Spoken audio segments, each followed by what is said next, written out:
every German Panzer division had a bridge column.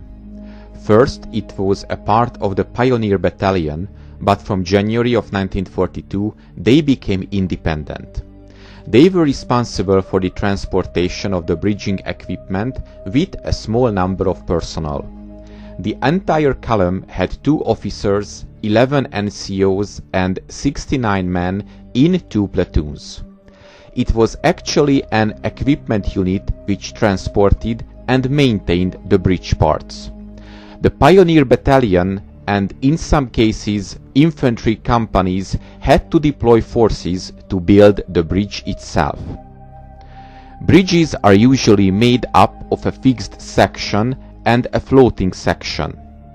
The fixed section supported by trestles and the floating sections over half pontoons or full pontoons depending on the type of the bridge. Ramp or causeways connected both sections. Bridges settled on firm ground were built on trestles. The half pontoons and other bridge parts were usually transported on the pontoon wagon PF-11. Fully loaded, it had a total weight of about 5 tons.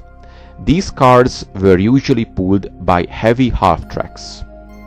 There were 2 standard bridging equipment in use by the divisions.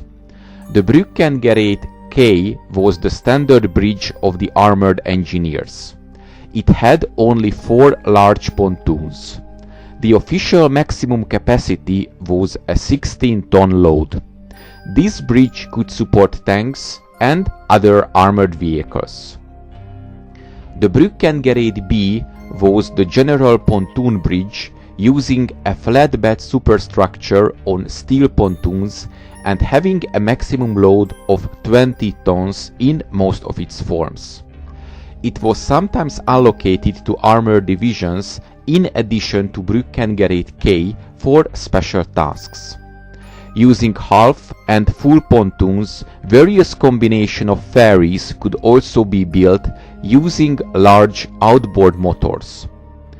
With the devices of the Brückengerät B, it was possible to build one bridge with 4-ton load capacity and 130 meters length, or 8 tons and 80 meters length, or 20 tons and 50 meters length. These units and equipment were used until the end of the war.